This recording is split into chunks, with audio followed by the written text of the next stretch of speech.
கர்த்தர் அதிசயங்களை செய்கிறார் ஊழியங்கள் வழங்கும் தேவ ஆலோசனை. இந்த நாளிலும் தேவ ஆலோசனை மூலம் உங்களை சந்திப்பதில் கர்த்தருடைய ஊழியக்காரன் பெருமகிழ்ச்சி அடைகிறேன்.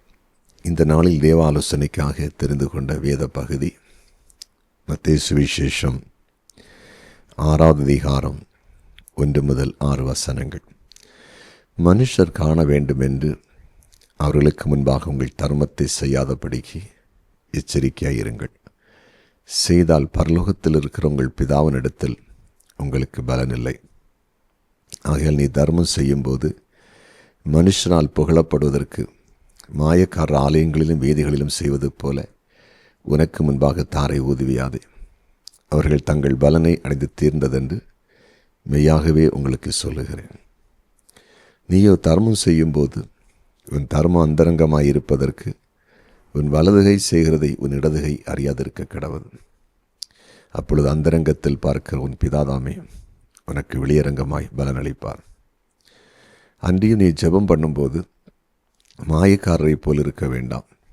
மனுஷர் காணும்படியாக அவர்கள் ஜெப ஆலயங்களிலும் வீதிகளிலும் சந்தைகளில் நின்று ஜெபம் பண்ண விரும்புகிறார்கள்.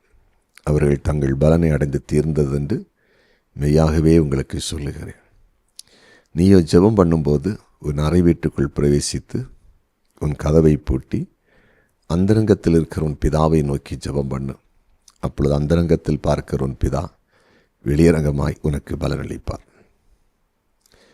இன்றைய தேவ ஆலோசனை தலைப்பு மறைமுகமாக செய்ய வேண்டியவைகள். மறைமுகமாக மறைந்து நாம் செய்ய வேண்டிய காரியங்கள்.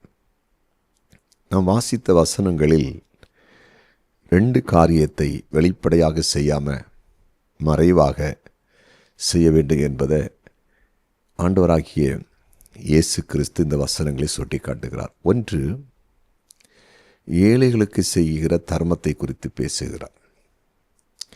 தான தர்மம் செய்வதில் ஆண்டு சொல்கிறாரு, வலது கை கொடுப்பது இடது கைக்கு தெரியண்டாம், அந்தரங்கமாக அதை செய் அப்படின்னு சொல்கிறார். நாம் இந்த பூமியில் வாழும் பொழுது நமக்கு உண்டானதில் எடுத்து பிச்சை கொடுக்க வேண்டும் என்று ஆண்டவர் சொல்லியிருக்கிறார். ஏழைகளுக்கு கொடுக்கிறவன் கர்த்தருக்கு கடன் கொடுக்கிறான் என்று ஆண்டவர் சொல்லியிருக்கிறார். இந்த உலகத்தில் நாம் சில நேரங்களில் ஏழை எளிய மக்களுக்கு கொடுக்கிறதை நாம் வெளியே சொல்ல வேண்டிய நிலையில் தான் இருக்கிறோம். ஏனென்றால் அநேக மக்களுக்கு நன்மை செய்யும் பொழுது அவர்களை கூட்டி சேர்த்து நாம் கொடுப்பதற்கு சில நேரத்தில் அந்த சூழ்நிலைகளுக்கு நேராக தள்ளப்படுகிறோம். அது ஒரு பக்கம் இருந்தாலும் நம்ம கொடுக்கறதில் மறைமுகமாக கொடுப்பது ஒன்று உண்டு. ஒரு கஷ்டப்படுகிற நபருக்கு ஆண்டவர் நம்மை நடத்தினால் உங்களை கஷ்டத்தை தீர்ப்பதற்கு செய்கிற உதவி,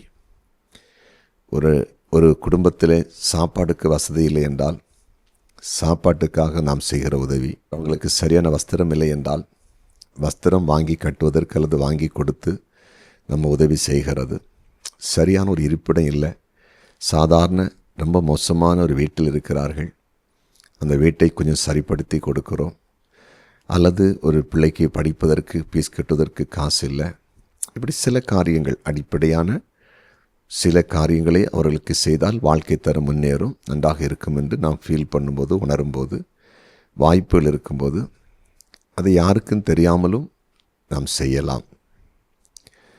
அது ஒரு மேன்மையானது என்று ஆண்டவர் தெளிவாய் சொல்கிறார். ஏன்னா ஆண்டவர் அதை பார்க்கிறாரு, தேவன் அதை பார்க்கிறார். நம்ம செய்கிறத ஆண்டவர் தெளிவாய் பார்க்கிறார். அது மட்டுமல்ல, நம்ம வாசித்த அதே வசனத்தில் சொல்கிறாரு, அந்தரங்கமாக மறைமுகமாய் ஜெபிக்கிற ஜெபத்தை குறித்து பேசுகிறார். முதல்ல மறைவாக தர்மம் செய்வதை குறித்து சொல்கிறாரு. 2வது மறைந்திருந்து ஜெபிக்கிறத குறித்து சொல்கிறார். நம்முடைய அறை வீட்டுக்குள்ளே கதவை பூட்டிட்டு உட்கார்ந்து ஜெபித்தா வெளியரங்கமாக பலன் அளிப்பேன்னு சொல்லியிருக்கிறார். நம்ம அநேகர் பல இடங்களில் ஒன்று கூடி ஜெபிக்கிறோம். அது தவறானதென்று நாம் சொல்ல முடியாது. ஆலயங்களில் கூடி ஜெபிக்கிறோம், வீடுகளில் கூடி ஜெபிக்கிறோம், குழுவாக ஜெபிக்கிறோம். ஜெபங்களில் குழுவாக ஜெபிக்கிற ஜெபங்கள் உண்டு, 2 பேர் சேர்ந்து ஜெபிக்கிறது உண்டு, சபையாராய் ஜெபிக்கிற ஜெபங்கள் உண்டு.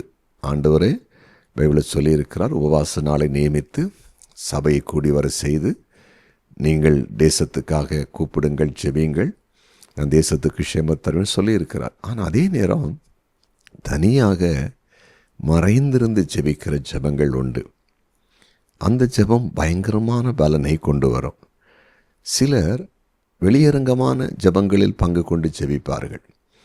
எல்லாரும் பார்க்கிற மாதிரி ஜெபிக்கிற ஜெபத்திலே பங்கு கொள்வார்கள். கூட்டத்தோடு கூட்டம் ஜெபிப்பார்கள்.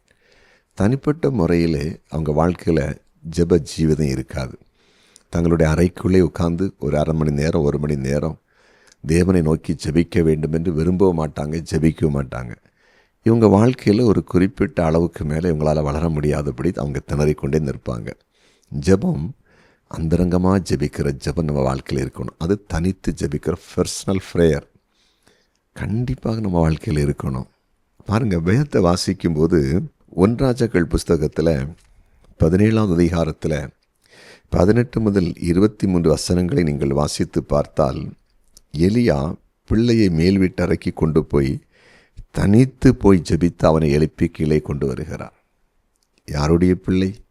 சாரிபாத்து ஊரில் இருந்த விதவியுடைய மகன் வியாதிப்பட்டு மரிக்கிறான். உடனே அவனை மேல் வீட்டு அறையிலே கொண்டு போய் தனித்து ஜெபிக்கிறார். ஜெபம் பண்ணி அவனை உயிரோடு எழுப்புகிறார். ஆள் கூட்டத்தில் வச்சு ஜெபிக்கலை, தனியாக எலியா போராடி ஜெபித்து அவனுக்குள்ளே ஜீவனை கொண்டு வருகிறார்.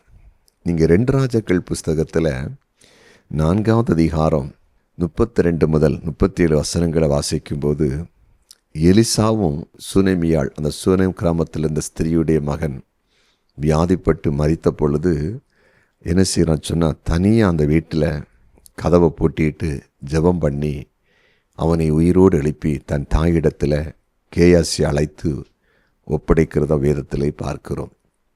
தனித்து மறைமுகமாக தேவனை நோக்கி மண்டாடி அற்புதத்தை கொண்டு வந்தாங்க. அதே போல் மார்க்கு சுவிசேஷத்தில் 5ஆவது அதிகாரம் 35 முதல் 42 வசனங்களை வாசித்து பார்த்தீங்கன்னா, எவீருடைய மகள் மரித்து போனாள் என்ற செய்தி அங்கே வருகிறது. அதாவது இயேசு வீட்டுக்கு போகிறார் குணமாக்குவதற்கு. அதற்கு முன்பாக அந்த மகள் மரித்து விட்டாள் என்று சொல்லுகிறார்கள்.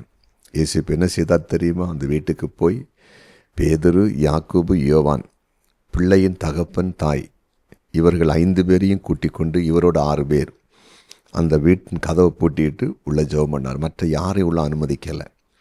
இந்த 6 பேரும் உள்ளே இருக்கிறாங்க இயேசுவோட சேர்ந்து. 5 பேர் கூட இருக்கிறாங்க. இயேசுவும் ஜெபிக்கிறாரு. அந்த பிள்ளை எழும்பிட்டா, உயிரோடு எழுப்பப்பட்டு அந்த பிள்ளைக்கு போஜனம் கொடுக்க சொல்கிறார், சாப்பாடு கொடுக்க சொல்கிறாரு. அதே போல் நீங்கள் பார்த்தீங்கன்னா அப்போஸ்தலர்கள் புஸ்தகத்தில் 9ஆவது அதிகாரம் 40-42 வசனத்தை நீங்கள் வாசித்து பார்த்தீங்கன்னா, அப்போஸ்தலனாகிய பேதுரு தொற்காள் மரித்து போன பொழுது அங்கே வந்த பொழுது அந்த வீட்டில் அதை கதவை பூட்டிட்டு அந்த ஸ்திரியை நோக்கி, அந்த பிரேதத்தை நோக்கி ஜெபித்து உயிரோடு எழுப்பப்பட்டதை பார்க்குறோம். அவர் கதவை பூட்டிட்டு உள்ளே உட்காந்து ஜெபிக்கிறார். அப்போ இதெல்லாம் நமக்கு என்ன தெரிவிக்கிறதுனா, மறைமுகமான ஒரு ஜெபம் நமக்கு அவசியம். மறைந்திருந்து ஜெபிக்கிற ஜெபம் அவசியம். இதை நீங்கள் பழகணும், எல்லாருமே பழகணும். உங்கள் தனிப்பட்ட வாழ்க்கையில் நேரத்தை ஒதுக்கி ஜெபத்தில் அமைதியாக இருந்து ஜெபிக்கணும். அதை மனுஷன் பார்க்கணும், ஜெபிக்கக்கூடாது. எப்போதுமே நம்ம மனதில் கவனமாக நீங்கள் ஒன்று புரிந்து கொள்ளணும். நாம் கொடுக்கிறதும் நாம் ஜெபிக்கிறதும் மற்றவங்க பார்த்து என்ன புகழணும், மனுஷன் பார்க்கணுன்னு கண்டிப்பாக நம்ம மனசில் என்ன வரக்கூடாது. அப்படி வந்தாலே நம்ம தோல்வி அடைகிறோம் என்ற அர்த்தம். நம்ம கொடுக்கிறதை தேவன் பார்க்கிறார், ஜெபிக்கிறது தேவன் பார்க்கிறார். அதுதான் நம்முடைய நம்பிக்கை. அப்படி அந்த நம்பிக்கை நமக்கு உண்டாயிட்டுன்னா, அந்த விசுவாசம் நமக்கு இருந்துன்னா, தேவன் நான் கொடுக்கிறதை பார்த்தால் போதும், தேவன் நான் ஜெபிக்கிறதை பார்த்தால் போதும் என்று மனிதனை பிரியப்படுத்தாமலும் மனிதன் நம்மளை புகழத்தக்கதாய் காரியங்கள் நடப்பிக்காமலும் நம்ம தேவ சமூகத்தில் இருந்து வெற்றி அடைவோம். புரிந்து கொண்டீர்கள்? ஆனால் இன்றைக்கு அநேகரை பிசாசு இந்த 2 இடத்துல வீழ்ச்சியடை செய்திருக்கிறான். சிலர் எதை செய்தாலும் 4 பேர் பார்க்கணும் அந்த மனநிலையிலேயே செய்து, அது ஒரு பெருமைக்காக செய்து, புகழ்ச்சியாக செய்து, அதனால் அவங்க மேன்மை அடையாமல் இருக்கிறாங்க. அதே போல் ஒரு குறிப்பிட்ட ஆவிக்குரிய மக்கள் ஜெபத்தை நாங்கள் ஜெபிக்கிறது எல்லாரும் பார்க்கணும், வீட்டில் எல்லாரும் பார்க்கணும், குடும்பத்தில் எல்லாரும் பார்க்கணும், சபையில் பார்க்கணும், என் ஜெபத்துடைய அழகை பார்க்கணும் அப்படின்னே போய் அந்த ஜெபம் மனுஷன் பார்க்கறதுக்காகத்தான் இருக்கிறது தவிர தேவன் கேட்கறதுக்காக இல்லை. இன்றைக்கு ஆவியானவர் உங்களோடு பேசி கொண்டிருக்கிறார். நீங்கள் செய்கிற தான தர்மமும் நீங்கள் தேவனை நோக்கி ஜெபிக்கிற ஜெபமும் மனிதனுடைய பார்வைக்காகத்தான் கொடுக்கிறதாகவும் ஜெபிக்கிற இருந்தால் இன்றைக்கு நீங்கள் மாற்றி அமைத்து கொண்டு அந்தரங்கமாய் கொடுங்க, அந்தரங்கமாய் ஜெபம் பண்ணுங்க. ஆண்டவர் பெரிய காரியத்தை உங்கள் வாழ்க்கையிலே செய்வார். மறைமுகமாய் செய்ய வேண்டிய காரியத்தை மறைமுகமாய் செய்யுங்க, அதன் பலன் வெளியரங்கமாக வரும். அர்ப்பணிப்போமா, ஜெபிப்போமா, ஜெபிக்கலாம். ஆண்டவரே, உம்மை நன்றியோடு நாங்கள் ஸ்தோத்தரிக்கிறோம், துதிக்கிறோம். நீர் நல்லவர். நீர் கொடுத்த தேவ ஆலோசனைக்காக நன்றி. இந்த பூமியிலே நாங்கள் வாழும் பொழுது, உமக்காக செயல்படும் பொழுது, நாங்கள் தானம் தர்மம் செய்வதும் ஜெபமும் மறைமுகமாக செய்ய வேண்டியது அவசியமாக இருக்கிறது என்பதை எங்களுக்கு கற்றுக் கொடுத்தீர். அது நிமித்தம் எங்களுக்கு வெளியரங்கமான பலனை, நன்மையை நீர் எங்களுக்கு தருகிறீர். யாராவது கடந்த நாட்களில் தான தர்மம் செய்வதை ஒரு பெருமைக்காக 4 பேர் பார்க்கணும் அந்த எண்ணத்தில் செய்து கொண்டிருந்தால் அதை மாற்றிக்கொள்ளட்டும். ஜெபமும் அப்படித்தான். நான் ஜெபிக்கிறத 4 பேர் பார்க்கணும் அந்த மனநிலையில் யாராவது ஜெபித்து கொண்டிருந்துப்பாங்கன்னா அதை மாற்றி தனிப்பட்ட முறையில் மறைவாக தேவ சமூகத்தில் உம்மை நோக்கி ஜெபிக்க கிருபை தாரும். அதன் மூலமாய் இவர்கள் ஆசீர்வதிக்கப்பட மேன்மையடைய சாட்சியாய் எழும்ப கிருபை தாரும். எங்கள் ஜெபத்தை கேட்டு நன்றி. இயேசுவின் நாமத்தில் பிதாவே.